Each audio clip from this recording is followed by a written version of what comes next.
homme de Dieu, le seul que Dieu a souverainement élevé au-dessus des cieux. C'est lui seul qui est digne. Tous, nous branchons d'une manière ou d'une autre.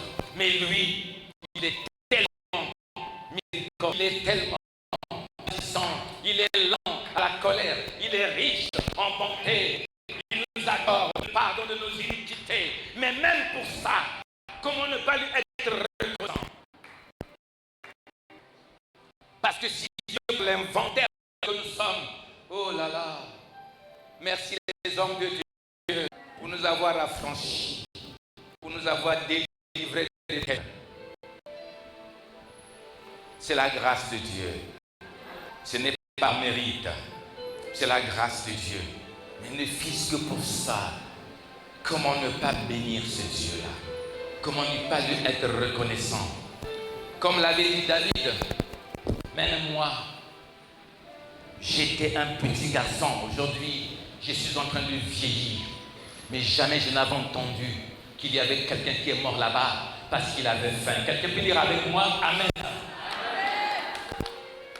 Il est vrai qu'au cours des années 90, lorsque le mouvement de la CIFMC était très fort, il y a des bien-aimés qui avaient pendant cette jour. Il y avait un parmi eux qui souffre de la glycémie, finalement qui n'a pas pu supporter, il avait succombé. Mais ça, c'était quelque chose de particulier. Et que dire que là-bas, voilà, il y a qui sont morts parce que leur manque à manger, je n'ai pas encore entendu. Parce que Dieu, chaque jour, s'arrange à ce que chaque enfant puisse avoir le minimum qu'il lui faut pour qu'il vive. C'est la grâce de Dieu. Certains peuvent se dire, moi je ne travaille pas, moi je n'ai pas d'argent, je n'ai pas de boulot, mais Dieu suscite toujours des corps quelque part qui font de telle sorte que chaque jour nous puissions avoir du pain. Je prends un témoignage palpable comme ça à l'heure. J'ai entendu l'homme de Dieu dire que pour ces enfants-là, c'était rentrée scolaire, c'est ma charge. Aucun parent ne pensait que l'homme de Dieu pouvait prendre l'engagement comme ça, à prendre en charge la rentrée de ses enfants. Et Dieu a suscité, Dieu a touché son serviteur. Certainement, il y a des parents qui se disaient, mais comment est-ce que je veux faire pour préparer la rentrée de cet enfant? Là, je n'ai pas les moyens. Dieu lui a dit, calme-toi, il y a mon serviteur qui est là. Je vais l'utiliser pour que ces enfants puissent savoir ce qu'il leur faut pour la rentrée scolaire. Ce n'est que la grâce de Dieu, ce n'est pas un mérite. Mais pour ça, on ne peut pas bénir l'Éternel. Mais David avait compris. Voilà pourquoi ce soir, je voudrais nous amener tous à comprendre que ce Dieu n'a pas changé, qu'il est resté le même, que ce qu'il avait fait en ce temps-là, il continue à le faire. Si nous sommes là, c'est parce qu'il est en train de faire. Si nous sommes debout, c'est parce qu'il est en train de faire. Si nous pouvons venir ici nous retrouver, c'est parce qu'il est en train de faire. C'est la grâce de Dieu. Ce n'est pas un mérite quelconque.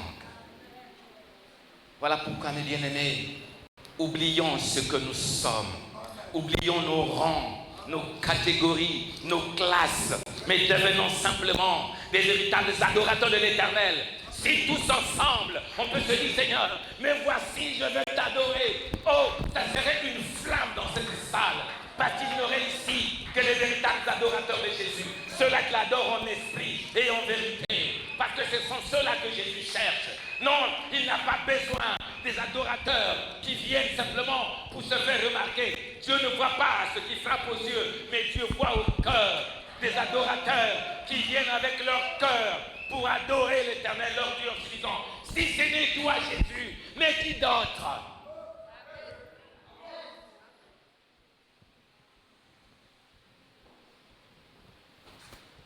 Si ce n'est toi Jésus, mais qui d'autre?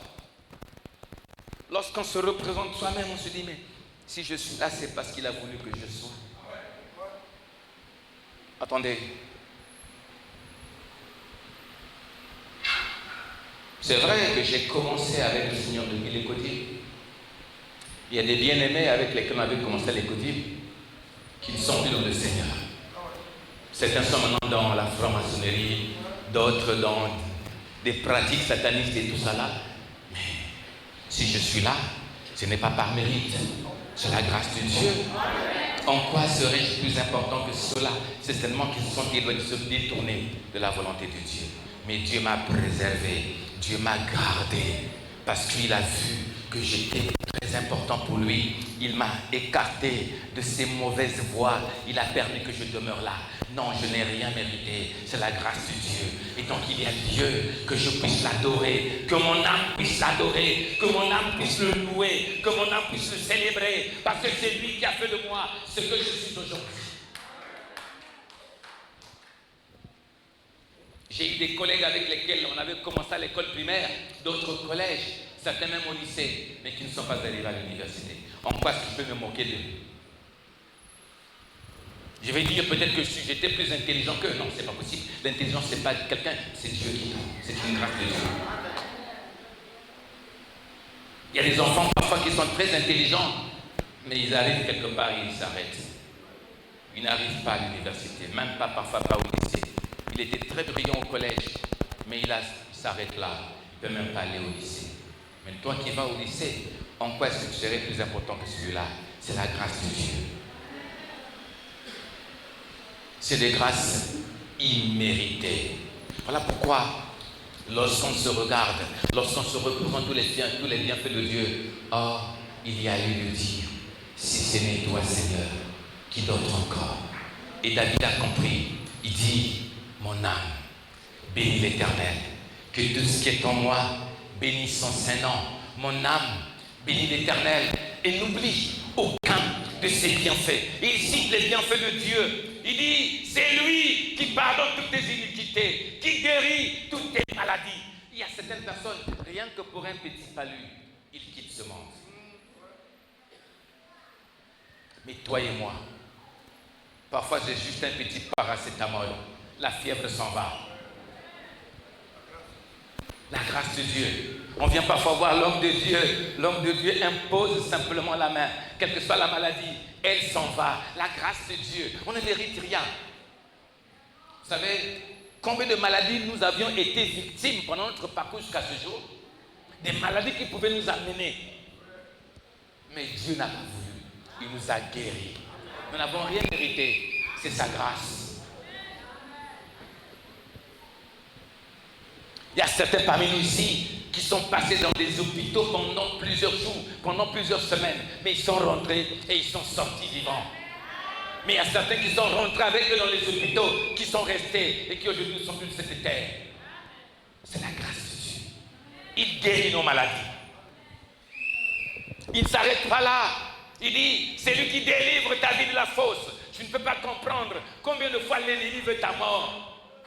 Dans ton parcours, il ouvre des fosses pour que tu tombes et que tu meurs. Mais Dieu t'épargne. Il conduit tes pas. Il abaisse les coteaux et les collines devant toi. Donc, même quand tu peux marcher dans l'homme de la vallée de la mort, tu ne peux rien craindre. Parce que ton Dieu est là avec toi. C'est lui qui te protège. C'est lui qui te garde. C'est lui qui combat pour toi. Des combats visibles et invisibles. Tu vas comprendre combien les sorciers de ton quartier, à chaque instant, se lèvent contre toi. Pendant que tu dors paisiblement, Dieu veille sur toi. Et les hommes et les femmes du monde des ténèbres s'érigent contre toi, mais ils ne parviennent pas à t'atteindre. Parce que l'Éternel, ton Dieu, est ton berger, le bon berger, celui qui veille sur toi, celui qui prend soin de toi. La Bible déclare qu'il ne sommeille ni ne dort, celui qui garde son peuple.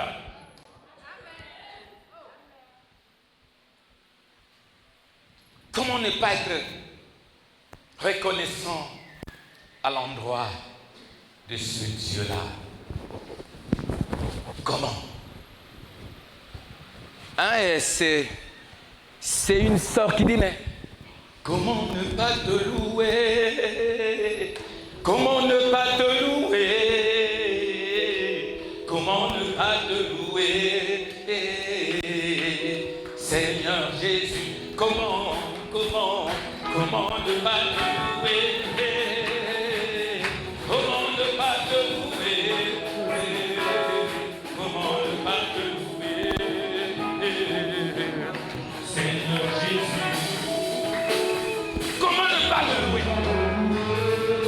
Comment ne pas le louer?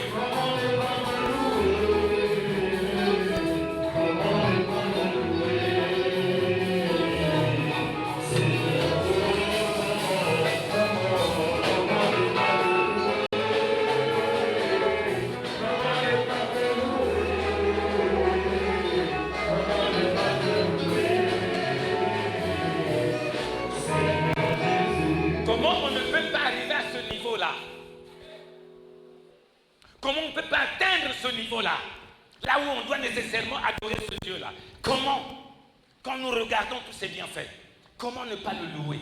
Comment ne pas l'adorer? Comment ne pas le remercier? Comment ne pas l'exalter? Ce Dieu-là qui fait toutes choses bonnes pour chacun de nous.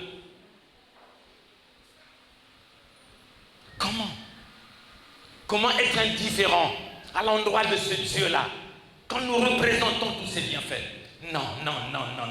Ça veut dire que si jusqu'à ce jour, nous ne rentrons pas dans cette dimension, c'est comme si nous mettons en cause tout le travail que les hommes de Dieu ont fait ce soir. Et on fait pendant ces jours, pendant cette croisade. Parce que pour celui-là qui est dans la lumière, celui qui devient lumière, celui qui est éclairé, mais regardez, elle ne vient pas de nous cette lumière, mais elle vient de Dieu. Parce que lui qui éclaire notre vie tout entière. Comment ne pas lui dire, Seigneur, mais que c'est éblouissant. Si on peut éteindre ces lumières et qu'il y ait ici de l'obscurité, je vous assure, on ira en tâtonnant. On ne saura même pas où est-ce qu'on pourra mettre les pieds parce qu'il y a de l'obscurité. Mais Dieu fait de sorte que là où nous soyons, qu'il y ait de la lumière, que tout soit éclairé, que notre vie soit éclairée, que notre parcours ici sur terre soit éclairé. Non, c'est pas sa grâce. Comment ne pas le louer, ce Dieu?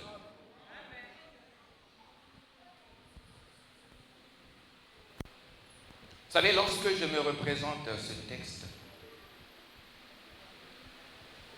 je me dis que lorsque nous ne sommes pas reconnaissants à l'endroit de Dieu, nous commettons un péché.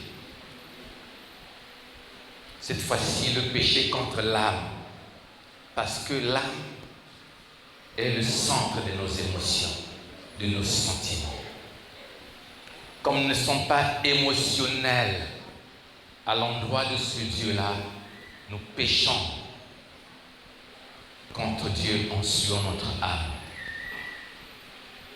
Tout à l'heure, l'homme de Dieu disait, si toi tu ne loues pas Dieu, c'est que tu as un problème avec Dieu. Et si on a un problème avec Dieu, ça veut dire qu'on est en accord avec quelqu'un d'autre. Alors qu'il n'est pas question qu'on soit en accord avec quelqu'un d'autre. Vous pouvez rester dans les chants parce que bientôt on va aller. Ce soir, Dieu a besoin des hommes et des femmes qui vont se dire, je suis un adorateur, un vrai adorateur, un véritable adorateur qui désormais l'adorera en esprit et en vérité, car ce sont les adorateurs dont l'Éternel a besoin aujourd'hui. Ceux qui sont dans la lumière, ceux qui sont éclairés, ceux dont les ténèbres se sont dissipées, se sont éloignés d'eux, et désormais ils marcheront dans la lumière. Alors ceux-là deviennent des vrais adorateurs. Mais dans ce parcours que nous avons un ami qui est fidèle, qui dit, je ne te délaisserai jamais, je ne t'abandonnerai jamais. Où que tu seras, je serai avec toi. Oh, il dit, je suis avec vous tous les jours jusqu'à la fin des temps. L'ami fidèle, moninga malam.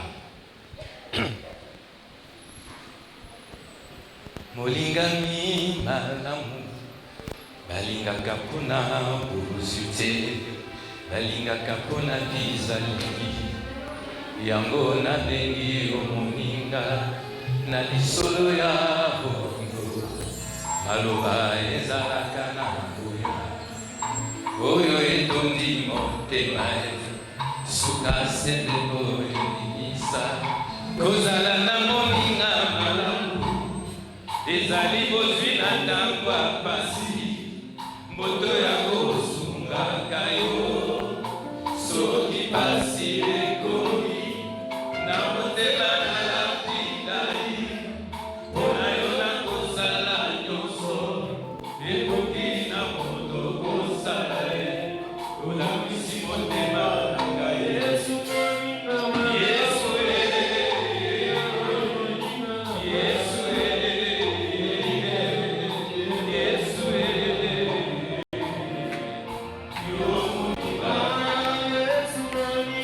Yes.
L'ami fidèle qui est toujours là au cœur de nos vies.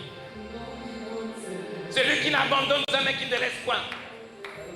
Mon bien-aimé, je voudrais qu'en cet instant maintenant, que là où tu es, tu prends une attitude d'adoration, une attitude de reconnaissance à ce Dieu-là. L'attitude où tu vas te représenter tous ses bienfaits en te disant, Seigneur, je n'ai que toi, Jésus. Je n'ai que toi, mon Dieu.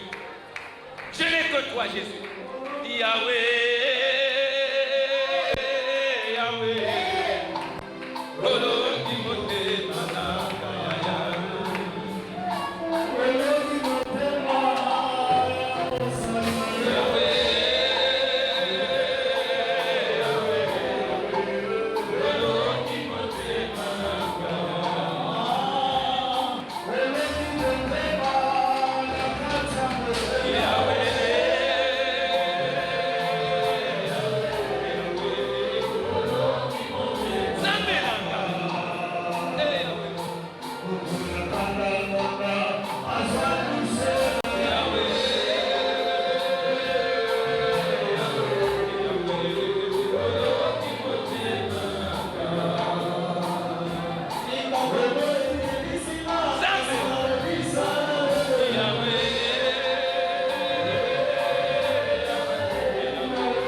à ce Dieu-là ce qu'il est véritablement pour lui. Pour dire à ce Dieu-là combien il est tout pour lui. Pour dire à ce Dieu-là combien s'il vit, c'est par ce Dieu-là. Est-ce que quelqu'un peut dire à ce Dieu-là? Est-ce que quelqu'un peut parler à ce Dieu-là maintenant?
Combien il est merveilleux.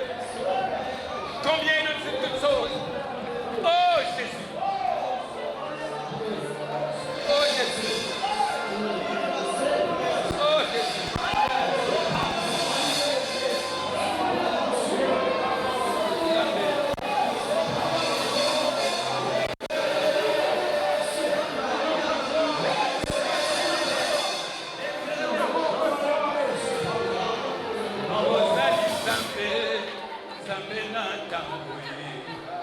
Yozali Nzambe, Nzamba makoki, eloko nini olebana nango ye.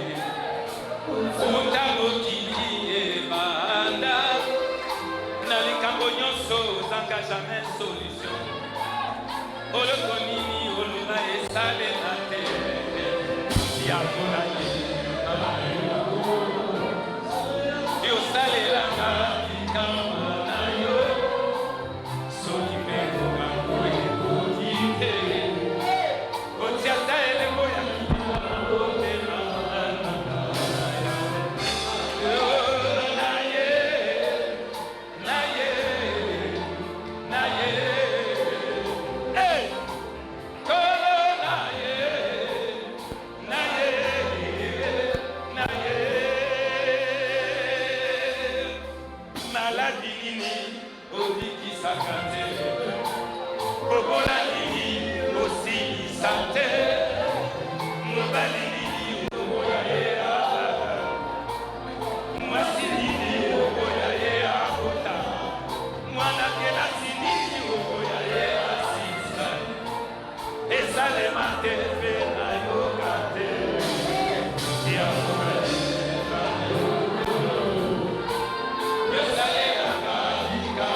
Oh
s'est sacrifié.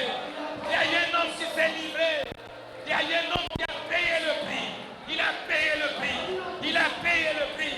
Il a payé le prix. Il a payé le prix. Il a payé le prix. Il a payé le prix. Oh, Nababa Santabo. Décolo Babote. Et le Canabo. Jésus. Jésus. Jésus. Et le Baba Santabo. Il a payé le prix. Il a payé le prix. Il a payé le prix.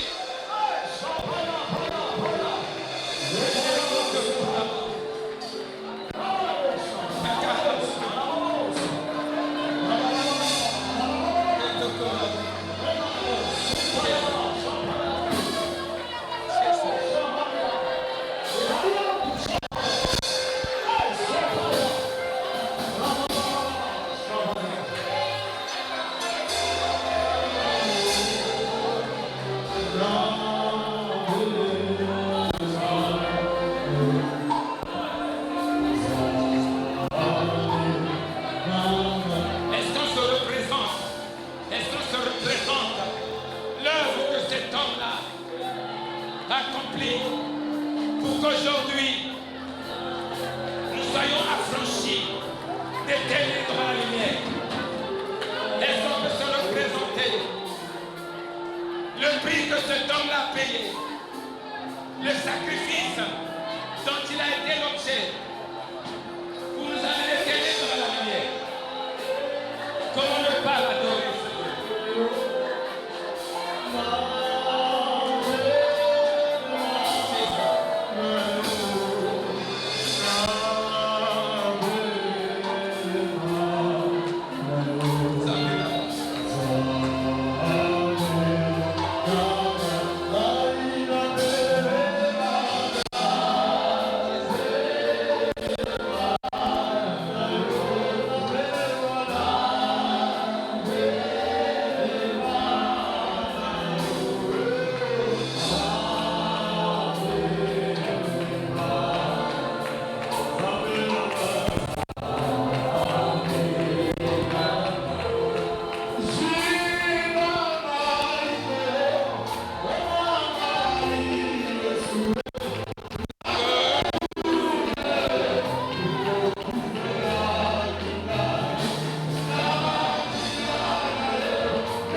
C'est assez dans ma vie que d'avoir cette attitude irresponsable devant Dieu.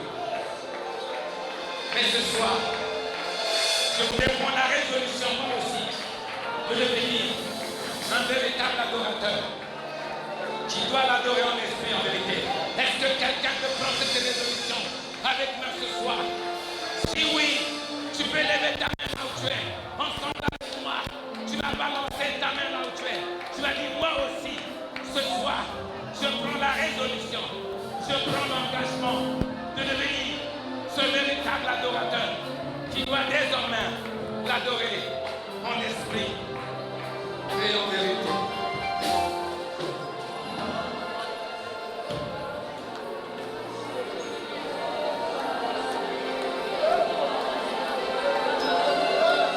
Dis avec moi, dis avec moi, dis avec moi.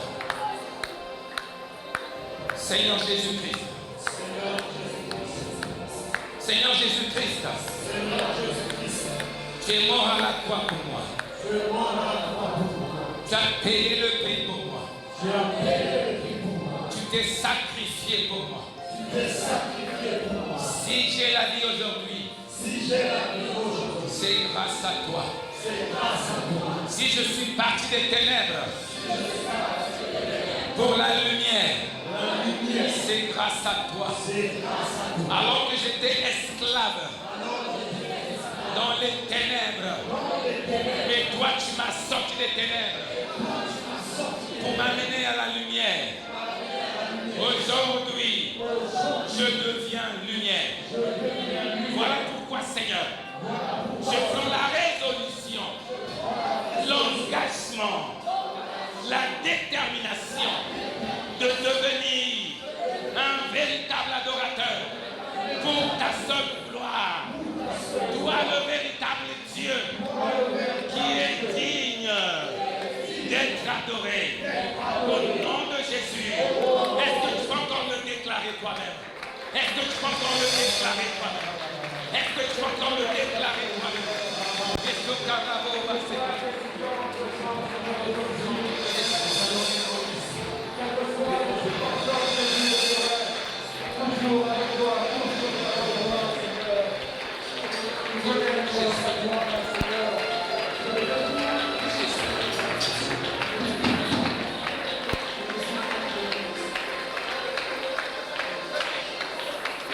L'adoration est une attitude. L'adoration est un état d'âme. L'adoration est un mode de vie.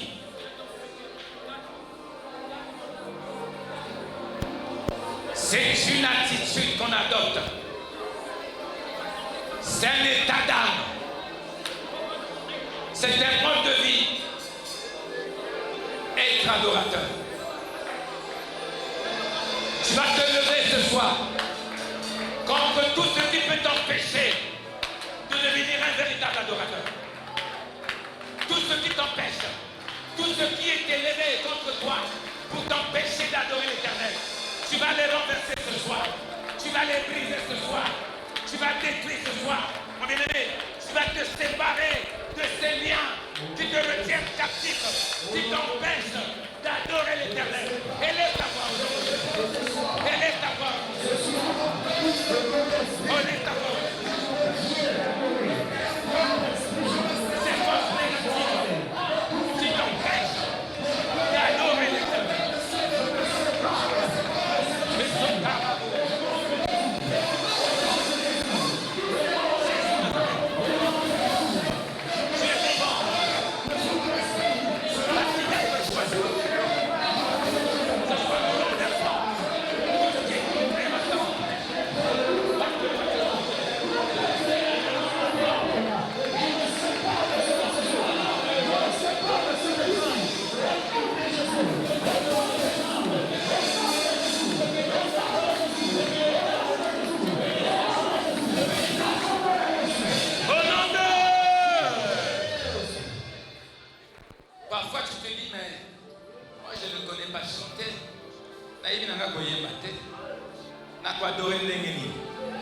Mais tu peux l'adorer par tes paroles, l'expression de ton âme.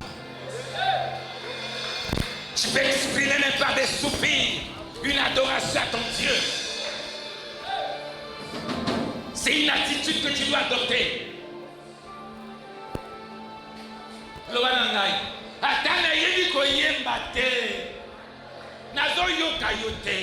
C'est comme si tu n'es pas connecté ce soir avec moi.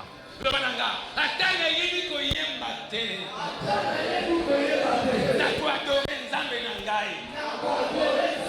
Atana monoko nangai.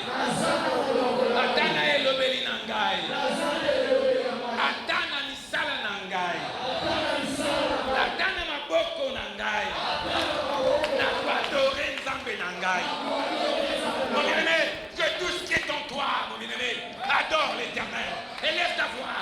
Parle à ton Dieu ce soir, Seigneur. Même si je ne connais pas chanter, mais je vais devenir un véritable adorateur.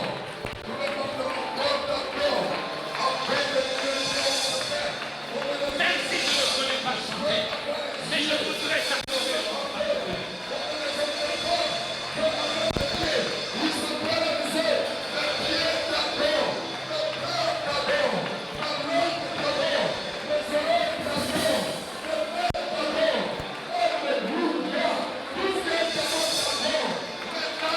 Go!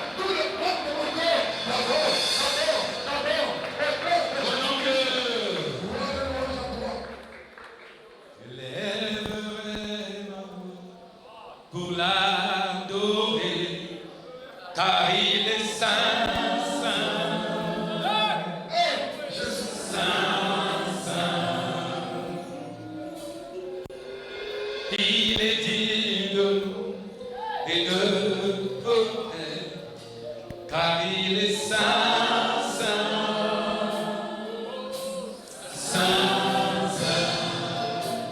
Je louerai l'agneau de Dieu qui est sur le trône.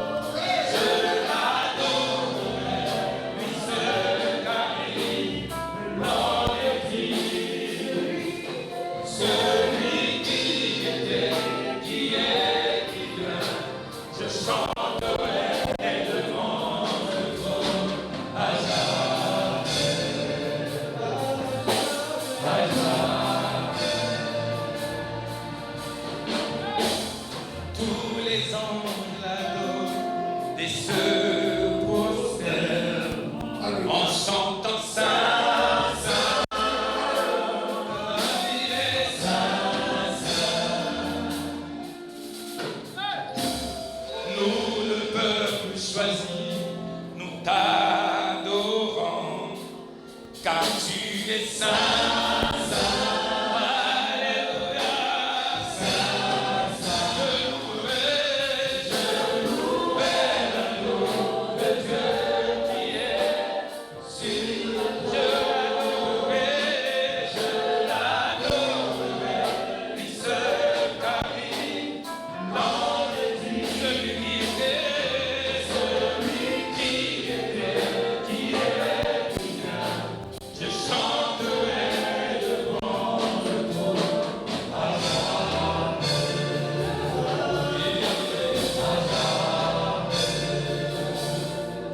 Est-ce que quelqu'un peut s'incliner devant le trône de Dieu en disant Seigneur, je te rends une adoration agréable ce soir. Lui qui est assis sur son trône, un trône qui n'a pas été fait de main d'homme, un trône qui est souverainement élevé, lui dont les cieux ne peuvent contenir, lui qui fait des cieux son trône et qui fait de la terre son marchepied, le Saint des Saints.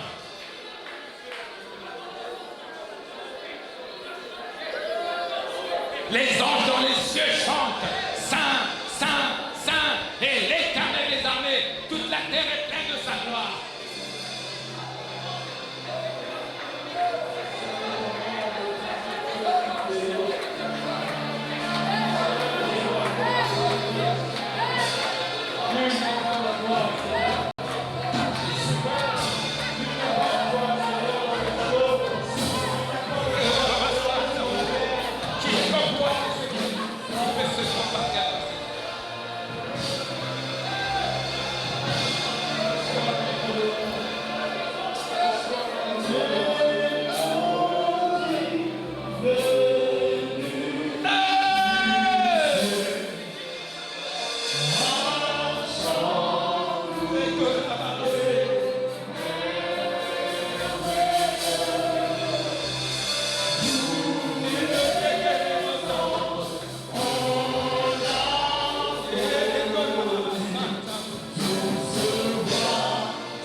Je veux inviter l'homme de Dieu.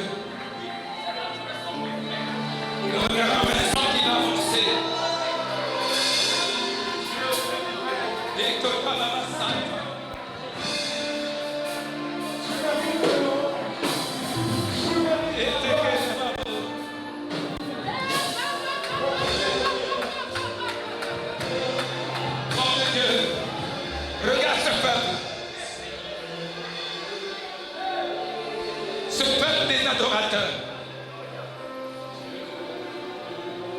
Ce peuple qui se dit, moi aussi je deviens un véritable adorateur. Est-ce que tu peux élever la voix en faveur de ce peuple? Que Dieu se saisisse de ce peuple afin qu'il le conduise dans une attitude d'adorateur et que toute leur vie soit une vie d'adoration, une vie de conséquence. Et ton Père,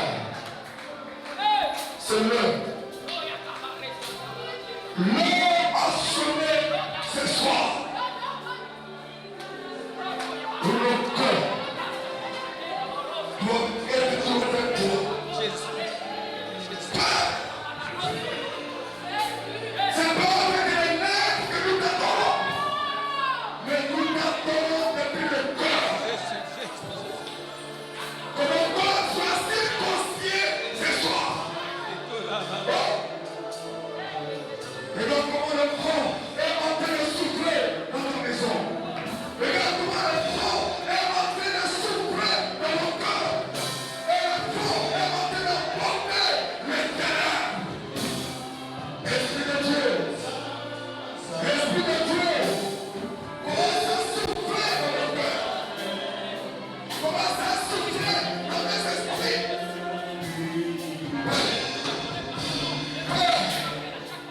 Nouvelle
À partir de maintenant,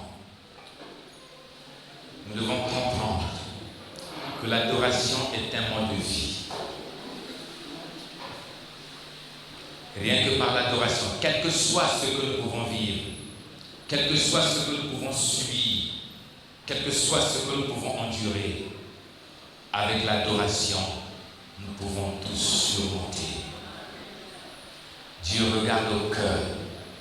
Lorsqu'il regardera que notre cœur est humble dans l'adoration, il nous accordera ce que notre cœur désire. Que l'Éternel soit béni. Est-ce que tu peux acclamer? Est-ce que tu peux acclamer?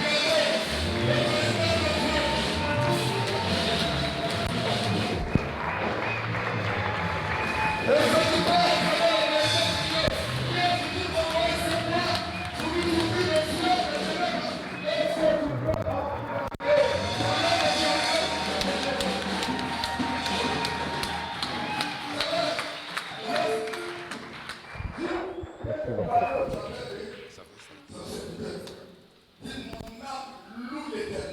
à cause de ses bienfaits. Lorsqu'on parle de l'âme, on parle de la personnalité de l'homme, ça dit tes pieds, tes yeux, tes oreilles, tous les membres qui forment ton corps doivent adorer le Dieu. Est-ce que nous pouvons acclamer le roi des rois, le Seigneur des rois?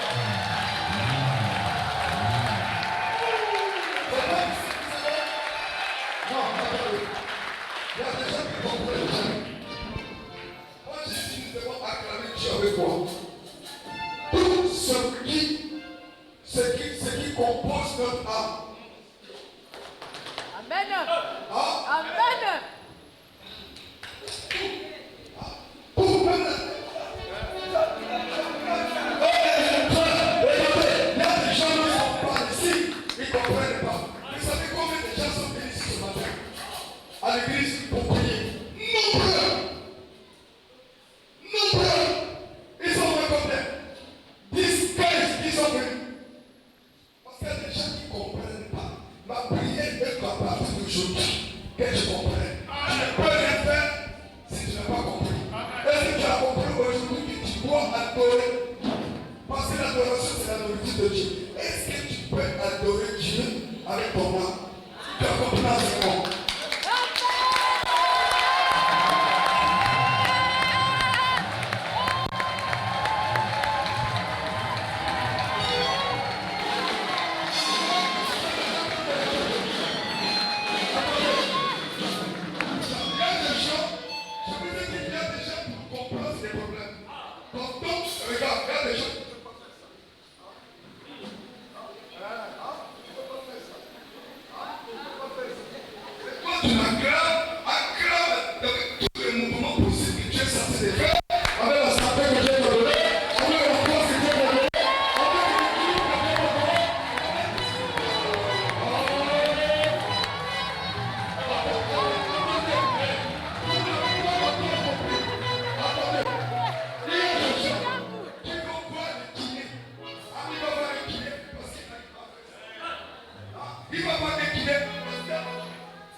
La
ton étoile est en mélodie. Pendant que tu dis fire, ton étoile est libérée. Pendant que tu dis fire, les entrailles sont libérées. Pendant que tu dis fire, les mains liées sont libérées. Pendant que tu dis fire, les yeux pendants sont libérés. Alléluia! Alléluia! Alléluia! Alléluia! Est-ce que tu peux acclamer par le pouvoir?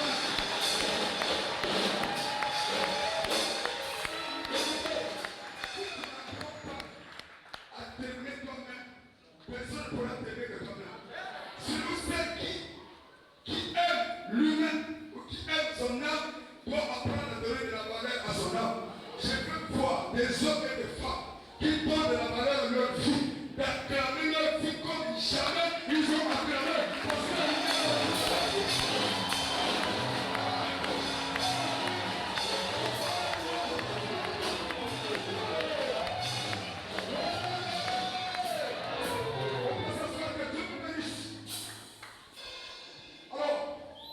Parce que la première opération qu'on a fait ici, nous bénissons grandement et puissamment Dieu et son serviteur qui l'a conduit dans une dimension haute parce que nous sommes des corps. À chaque membre dans le corps, il y a une révélation qui n'a rien à voir avec celle de l'un comme de l'autre. Nous ne sommes pas tous égaux ou égaux. Nous sommes différents l'un de l'autre. Et donc, c'est la force du corps de la diversité du monde.